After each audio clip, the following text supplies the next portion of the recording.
If you're like me, or heck, even better, if you're somebody who can't sit down and do all this math and you just kind of need to figure out what's different, what do you need to know, welcome to the breakdown to the changes to the Overpower, Crit, and Vulnerable Damage buckets and how that's going to impact you, how you build your character, and what it's going to look like walking into Season 2.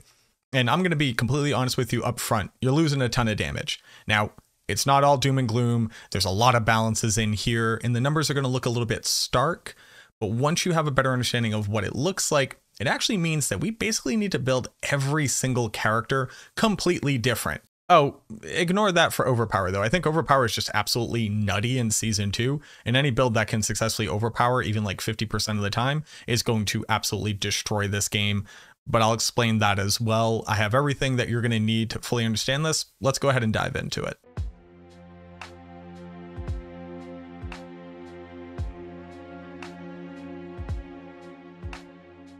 So first off, where did I get these numbers from? We're looking at a pretty prototypical Bone Spear Necromancer. We have a 100% chance to crit, we can apply vulnerable 100% of the time, we have a fully built out skill tree, fully built out Paragon system, so every single stat that we have is like fully tailored to maximize these damage numbers to output as much one-shot potential. And the reason why that's so important to understand is because we actually need to have like a complete breakdown of which type of damage numbers we're getting from where, because not only are they changing how the system works, but to offset the lack of damage, or at least the loss of damage, they're also pretty heinously increasing the bonuses that we get. So just as an example, critical strike damage affixes on gear are increased by 20%. The bonus that you get from a sword, like a two-handed sword or a one-handed sword, is doubled. The bonus that you're getting from the essence glyph in your Paragon glyphs is doubled. Similarly, Vulnerable has increased affixes by 40%, Paragon glyphs are doubled, so there's a lot of changes coming in here, but again, we need to look at the base character to understand these numbers, and luckily, the equation's pretty simple. So what you're looking at right here are all the stats that I just talked about. You know, we have a bunch of all damage and crit damage with bone, we have a base weapon damage, and what we're going to assume is just base weapon damage, skill damage modifier, so this is a max rank bone spear here, and how critical strike damage, vulnerable damage, and our additive damage used to work together. So while the equation looks a little bit long and drawn out, what you basically need to understand is that you would take your base weapon damage, you multiply it by your skill modifier, then you multiply it by 1 plus the critical strike damage modifier divided by 100. So if you have 428 critical strike damage, that means you are increasing your damage by a multiplier of 5.28. Similarly for vulnerable damage, and then you would look at your additive damage bonuses as well. And the reason why additive damage bonuses were always weaker is because these are direct multipliers. So every single point of crit damage that I have is a direct multiplier, whereas having 25% damage while fortified just gets added into the bucket with my damage with physical and my damage with core skills and my damage with bone skills. Each one isn't its own multiplier. They all get added into a single multiplier. So that's why these numbers were typically considered to be weak. And if you could maximize your crit damage and your vuln damage, you would get huge ultimate damage output. Now again, this is ignoring global multipliers like the 40% critical strike damage when you hit with grasping veins. That would apply equally to both of these numbers. Multiplying one number by 1.4 and another number by 1.4 is just increasing the total by 1.4. Those things are not changed, or they're rebalanced in the patch to different levels, so that's not really part of our equation right now. What you need to understand is how this base equation is changing. So reading through this, it's fairly simple really. Critical strike damage, if you successfully crit, you now just have a 50% damage multiplier. That means instead of this big 5.28 multiplier that we used to get, we're now only getting a 1.5 multiplier. And then any stats that you have that say bonus to critical strike damage are now considered additive damage. Similarly to vulnerable, if you successfully apply vulnerable to a target, you now just deal 20% increased damage or a 1.2 multiplier. Any additional vulnerable stat that you have is now additive damage. So while you're still getting a benefit out of it, it's getting added into that really big additive damage bucket that already has a bunch of other stats in it. And since they're not being added into these big individual multiplier buckets, it's all just this single one, it's diluting the bonuses that you're getting out of these numbers. Before I show you the final damage number, let's just look at the equation again. So we're taking our weapon damage, multiplying it by our skill modifier, figuring out the 1 plus our critical strike damage bonus, so this is a 1.5, 1 plus our vulnerable damage bonus, which is a 1.2, and then all of that additional crit damage and vulnerable damage is making its way over into our additive damage bucket. Now, you might notice that our additive damage bucket is a lot higher than what it used to look like because, well, they increased our additive damage from crit and our additive damage from vulnerable. So without boring you with all the details, I basically just went and checked all the stats that I have from gear, all the stats I have from implicits, all the stats that I have from glyphs, and then multiply them by the bonus that they said that they're giving to them in the patch notes. And what you end up with is an additional 144.22 crit damage and an additional 80.4 vulnerable damage. But again, since all of this is additive damage, we're going to take this additive damage bonus, add it into our total additive damage bonus, which is derived from all of these. So now we have this big 1212% additive damage bucket. But again, remember, we have drastically reduced our crit damage multiplier and our vulnerable damage multiplier, since all of this is just going into this bucket here. So what you end up with is a pretty small number in comparison to what it used to be. And for the people at home who don't want to do the math themselves, here you go. We're doing 31% of the damage that we were doing previously. And this is just based off of the base raw math of how crit and vuln used to interact and how it's interacting now. Now, before you go ahead and light your torches and your pitchforks and you start screaming to the ramparts over at the campus at Blizzard, remember that they have also increased item power maximum, meaning that the base weapon damage that we have has also gone up pretty drastically. And if I take that number and I swap it into here, while it's not amazing, the damage loss is mitigated at least slightly based off of weapon damage. Now, this still looks pretty bleak, right? We're only doing 46% of the damage that we were doing before if we were a pure crit, pure vulnerable build with 100% uptime on vulnerable and 100% uptime on crit. The first thing to understand is that these builds, while they should be balancing a couple different stats, we're going all in on 2 damage buckets and then just so happen to pick up a few other additive damage bonuses. In fact, many builds cannot both have 100% uptime on critical strike chance like Bone Spear or 100% uptime on vulnerable damage. So while many builds would take them as a free additional damage multiplier if it happened to go off or if they happen to meet the requirements, they were already building into stronger additive damage bonuses that were available on gear and in their skill trait. And while this number looks very small, the developers also made a very clear statement that they understand that these changes are going to reduce player power, so they're also scaling monster power down. There is a light at the end of this tunnel because this looks pretty drastic, but it very easily points to a couple things that you're going to need to think about in theory crafting. Vulnerable as a status is a thing that most builds can successfully apply,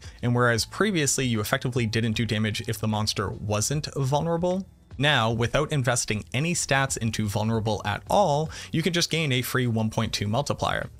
Similar to the Edge Master aspect that just says you do an additional 1.2 damage if you're full on your resource, vulnerable is effectively like that aspect now, where if you can build into it easily, you can choose to have this niche additive damage bonus, but I think that vulnerable ultimately ends up being incredibly low value as it compares to anything else, which is a good thing. They wanted us to not be shackled to needing to get vulnerable and needing to get crit across the board. Similarly, critical strike damage, if all you do is succeed at critting, is bare minimum with no other investment, a free 1.5 multiplier. So this is actually a pretty decent multiplier, even if it only happens half of the time. So let's say you had 50% critical strike damage, it means that you effectively have a permanent 1.25 multiplier. So here you're already out competing an aspect just for reaching a 50% chance to crit. And I know it's easy for a Necromancer to say just hitting a 50% chance to crit, but when you have Grasping Veins giving you 20% and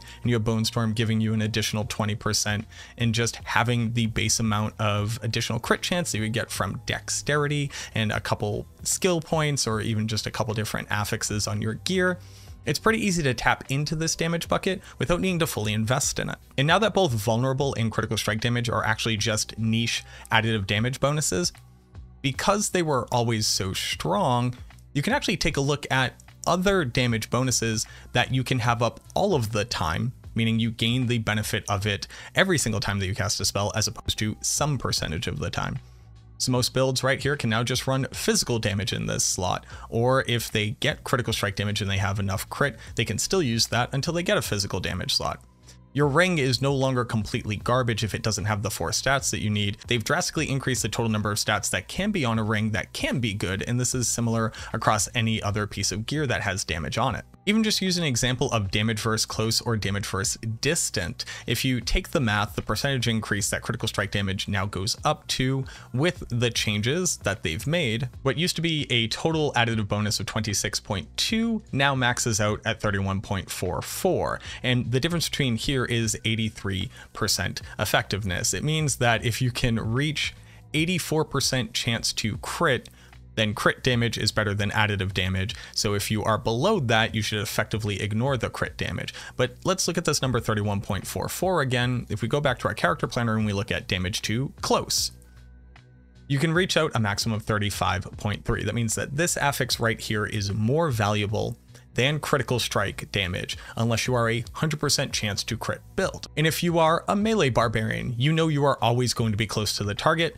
This additive damage bonus is now incredibly valuable in comparison to what crit used to be for you. Similarly, on just about any other Necromancer build that doesn't reach 100% chance to crit, they can just take damage to distant enemies here, which again is overperforming critical strike damage by a pretty far margin the lower and lower your chance to crit goes. So what does all of this mean for you? Well, first and foremost, it's effectively saying that unless your build can always crit or always apply vulnerable, you should basically not worry about those stats on your character. If you're somewhere around 50% chance to crit, you can probably assume that you're going to gain the benefits of this 1.5 multiplier and call it a day. You don't have to worry about it anymore. You can also choose to be able to apply vulnerable for a free 1.2% multiplier, and then you can take the rest of the stats that you would normally only go for vulnerable and only go for crit, instead move them over to additive damage bonuses that you know you'll be able to succeed at triggering more often. Damage while healthy, damage to close, damage to distant, depending on what your build looks like. The interesting part too is that if you were a damage over time build, if you're a build that didn't max out crit, if you're a build that didn't max out vulnerable, you've actually become a lot stronger, comparatively speaking. Because you weren't worrying about maxing out these stats and you were just getting the bonuses if it was free for your build, you've actually gained a ton of comparative strength because this nerf effectively doesn't touch you in any way, shape, or form. If you're already a mostly additive damage based build, the damage that you're outputting in comparison to what you were previously, considering monsters are being brought down to meet this power scale reduction, means that you've technically increased in power. So I think a lot of underperforming builds are all of a sudden going to feel a lot better. You're going to feel a lot less FOMO. And what's most likely to happen is actually going to feel like you're overperforming as opposed to what you were doing in season 1 or even the preseason. Because again, if the monsters are being brought down to match this reduction in power and you've mostly been unaffected by the changes, the amount that you've gained over these monsters, you're probably going to feel like you're crushing. And that's actually a really good segue into Overpower, because the changes to Overpower, oddly enough, are actually more confusing than the changes I just described. So if you're feeling a little bit lost there, I do apologize. I'm going to make it as simple as possible, but let me just break down very quickly what the notes say and give you a quick history on how Overpower worked. So Overpower, similar to crit, says that if you successfully do it, you're going to have a 1.5 times damage multiplier. So with no other investment in it, you just have a 50% damage multiplier if you succeed. Now, the reason why Overpower has this caveat of based on your current life is because that's how Overpower worked, at least in the past. Overpower was a big damage multiplier that basically ignored everything else. It couldn't crit, it didn't care about vulnerable, it didn't care about the majority of global multipliers. I had a whole video covering every single stat in the game that does and does not work with it. It also didn't work with additive damage bonuses. It was in its own little bubble. What it basically said was take your Overpower number, which would get up to like 1500 Overpower damage, and take your current life total and your current fortified total. Put them together, multiply it by your Overpower, add it to your damage. While there was a couple things that you could use to cheat out a little bit additional damage and some weird buggy interactions between that and multiplicative crit damage from aspects and skills, it mostly just said your life plus your fortify multiplied by your Overpower is how much damage you're doing. And what it meant was that it was incredibly limited and how you built it was hyper specific. Now though, it's a damage bucket just like everything else. The thing being that it's a lot harder to proc Overpower unless you have ways of guaranteeing that you overpower, since you can't raise the base chance of overpowering and it's only a 3% chance to happen. So most notably, Druids, Barbarians, and Necromancers are probably the only ones that really need to worry about this, although you are going to actually get a pretty significant free random boost in damage about 3% of the time, since it is a 1.5 multiplier. On top of that, to compensate for how they're changing the way that Overpower works, they added 2 additional caveats that are just based off your base life, your maximum life, and your fortify. So things that you would naturally build into to be very tanky, especially on a blood build, are going to gain you free additional additive damage. So the first one says that your Overpower is going to gain 2% additive damage for every 1% of your base life you have in Fortify. What does that really mean? You can fortify up to your total amount of life. So if I had 500 life, I could fortify up to 500. But you'll notice that it says percentage of your base life. Let's go ahead and look at the example because I've already done the numbers for you. End game level 100 Blood Necromancer is going to have on average 8,000 base life. It's actually 7,959 or something like that. I rounded up to make it simple. A poorly built Overpower build would expect to have somewhere around 20,000 life. In reality, you'd get up to about 25,000 life. And if you were really pushing it, you could get closer to 30,000 life.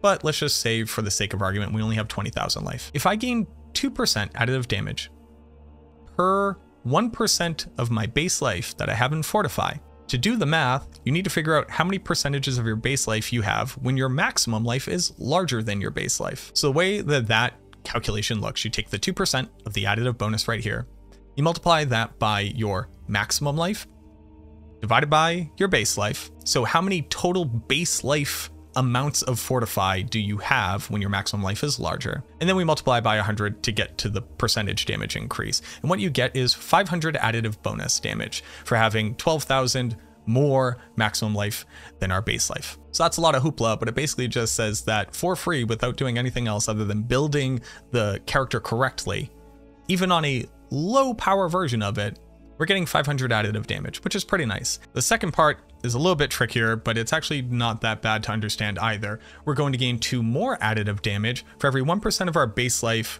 that we have in bonus life above our base life. So here again, what we need to do is we take that 2% that we're multiplying it by. We need to take our maximum life minus our base life to get the number that is our total above base life. And then we divide it by our base life to figure out how many multiples of that it is. And then again, we multiply by 100 to get to our percentage. And what we end up is with 300. So this character, with nothing else, not looking at any other stats on our gear or anything, has 800 additive overpower damage. And the reason why this number is able to get so high is because it's so much harder to guarantee an overpower. Although that being said, for the Necromancer, they've changed a ton of skills. That means that we're basically going to be machine gunning overpower damage all of the time, and I'm super excited for it. I think that blood builds are going to blow the competition away. And then on top of that, they increased overpower affixes on gear by 50%. And if you've never seen a two-handed weapon with a bonus to overpower, let me just go ahead and show you. This bad boy can carry 126 overpower. Increasing that by 50% means that we're going to be sitting pretty at 189 additive overpower damage just from our sword. Then Paragon glyphs are going to gain 33% bonus to their overpower damage, and then Paragon nodes are also gaining 50% bonus to them because there's not nearly as many overpower nodes as there are other damage type nodes in the Paragon tree. The biggest difference here, and it's something that if you already caught on to it, you're probably salivating as much as I am, sorry to be gross, but overpower is just a regular damage bucket now. That means that if I'm an overpower build that's running 50% chance to crit, all of a sudden I get to benefit from this 1.5 times multiplier. Not only that, since we were building it this way already, we were already using things like Grasping Veins, since we need to get up to a decent amount of crit chance to be able to proc it to increase our overpower damage. So now anything that says increase your critical strike damage as a multiplier, as a global multiplier from aspects and skills in Paragon, now we get to use that too. Similarly, vulnerable damage never worked with overpower, and now simply applying vulnerable means that our overpower damage, when it happens, is going to be increased by a 1.2 times multiplier. And while you're definitely incentivized to build the blood builds similarly to what they were before, so maxing out overpower, maxing out life, and maxing out fortify, you are not chained to this weird amalgamation of very specific skills taken and additive damage bonus buckets, which never worked on overpower before, and not being able to crit and not being able to vuln. All of a sudden, all of these things are opened to us. So the builds are going to be able to be crit builds. They're going to have vulnerable damage. And then on top of that, they'll have these guaranteed overpower procs. So they're going to be super tanky, opened up to every single damage bucket, and also have free additive damage bonuses outside of their gear just for building the character correctly.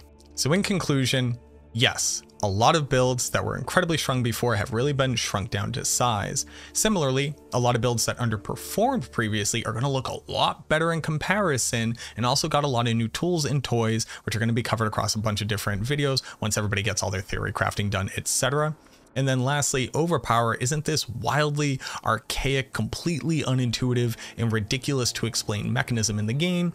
It's just a thing that says build real tanky, get a lot of Overpower, and then go smash your way through content. I hope that this video goes to contextualize the changes that are in the patch to better understand what you're going to need to do for your theory crafting, your builds, etc. If the only thing that you took away from this is that most builds, and I would say the entirety of the meta, has been completely shaken up by this one change in how the damage buckets interact, and all of a sudden, all those different damage bonuses across all your different gear that you basically said, I don't care about these things, they're completely trash, they're not multipliers, I don't care about them, have become much more important, infinitely stronger than they were before.